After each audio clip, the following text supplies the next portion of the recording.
Tragedy, sacrifice, brutal deaths, trips to the underworld? Yeah, it's safe to say that Guillermo del Toro's beautiful but disturbing version of Pinocchio is on brand.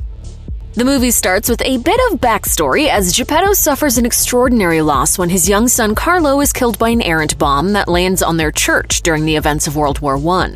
After burying his son and a pine cone that the boy was excited about, the tree grows and the carpenter seems to waste away. One night he gets drunk by his son's grave and chops down the pine tree, now home to Mr. Cricket. Back! I'll make Carlo again! Hey! Then he carves it into a little wooden boy. Pinocchio's creation isn't a thing of wonder, but one of drunken horror as Geppetto hacks and slices away at the chunks of wood. Sebastian watches from a safe perch on a cuckoo clock as the carpenter wreaks havoc on his home, often in silhouette like a sadistic axe murderer. When Geppetto is done, he passes out unceremoniously on the stairs and the wood sprite makes her visitation to bring the little wooden boy to life. The opening of the movie jumps from a heartbreaking sequence to rival the opening of Pixar's Up, followed by an unhinged Frankenstein-esque creation scene. This definitely isn't your grandma's Pinocchio. Things go all right for Pinocchio for a little while after his unconventional birth, and he brings a lot of light and joy into Geppetto's life. The problems start when Pinocchio gets the attention of the local townspeople, including fascist government official Podestà. Podestà worries about what influence the spirited wooden boy might have on the impressionable youth of the town, and suggests that he could be a dangerous element that inspires bad behavior. Pinocchio and Geppetto have a bit of a spat, and he ends up in the middle of the road where he gets run down by Podestà's truck. That was so much fun, Papa! The audience gets to see Pinocchio's little broken body lying in the dirt, lit by the red brake lights on Podestà's vehicle, and it's genuinely disturbing. Pieces of him have broken off, and it's clear that there's no longer any life left within him. It's dramatic stuff, and only continues to get stranger and darker as Pinocchio travels to the land of the dead. Pinocchio ends up carried down to the underworld by these seriously cool-looking black rabbits, basically the world's cutest but creepiest pallbearers, to meet their master Death. Death, voiced by Tilda Swinton, is a haunting creature that draws clear inspiration from both sphinxes and chimeras, with a lion's mane, feminine human face, goat horns, and snakes instead of tails. Like her sister, the wood sprite, she is covered with eyeballs, harkening back to Guillermo del Toro's Angel of Death design from Hellboy 2. The eyes all over the wings of the wood sprite and Death's horns are reminiscent of the descriptions of biblical angels, which fits with the director's regular use of Catholic imagery starting all the way back in The Devil's Backbone. Death is surprisingly warm and kind despite being, Death, but her realm is still pretty creepy and her warnings are appropriately ominous.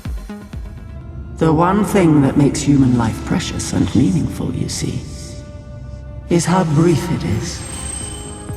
She explains to Pinocchio that he can die many times and will have to wait longer to return to life each time, but that eventually he will simply wait with her forever. That's a bit of an existential mind-blower, even for an adult, so no wonder poor Pinocchio doesn't quite grasp the gravity of the situation when he returns to life once more. Things stay kind of silly for a little bit, relatively speaking, as Pinocchio joins up with the circus run by the villainous Volpe in order to earn money for his father and avoid being drafted to fight for Mussolini. The circus isn't exactly the happiest place in the world, but Pinocchio manages to make a sort of friend in Volpe's monkey, Spazzatura. And it's still a circus. When Pinocchio is taken to perform for Mussolini himself, things get dark again because the little wooden boy with a heart of gold performs a rude, rebellious song that gets him summarily executed. Oh, hi, it's me. When he comes back to life, he's being taken by Podestà to learn how to fight for the fascist regime with other young boys, including Podestà's own son, Candlewick. In the original novel and the animated Disney adaptation, this is close to the part of the story where Pinocchio and his friends go to Pleasure Island, where they drink and gamble and are turned into donkeys. Instead of being turned into beasts of burden, the boys are trained to kill instead. Once more, Pinocchio makes a friend, this time in Candlewick, but the training camp is soon bombed and Podestà dies right in front of his son.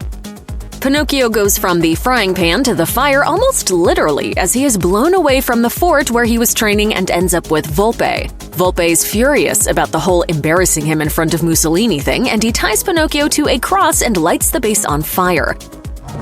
Burn bright! Like a star! The little wooden boy is saved once more by someone he's built a friendship with as Spazzatura steps in to rescue Pinocchio from the flames and knock Volpe to his death. Free from worrying about fascist regimes or angry circus owners, Pinocchio is left to contend only with the ocean and the massive dogfish that swallows him up. The good news is that he's reunited with Geppetto and Sebastian deep inside the belly of the fish, but their escape ends with Pinocchio dead once more and Geppetto headed towards certain doom. Pinocchio meets once more with Death and he begs her to send him back immediately so he can save his father. She explains that he can go back, but there will be consequences. You might save Geppetto, but you will die, Pinocchio. He ends up saving Geppetto but dies in the process, leaving the poor man weeping over the lifeless body of his second son. The wood spirit returns and Sebastian trades the one wish he earned from her to bring Pinocchio back to life one last time, but watching a man beg for his child to be brought back to life is rough. It all works out in the end, sort of, as the family is reunited and are able to live happily together until the end of their days. Del Toro wasn't content to end the story with happily ever after, however, and Pinocchio outlives Geppetto, Sebastian, and even Spazzatura before going out into the world on his own where he might die someday. It's a lovely sentiment about how precious each moment can be because it could be our last, but it's one tearjerker of an ending. If you can look at a pine cone without getting a little teary-eyed after watching Guillermo del Toro's Pinocchio, you might be dead inside.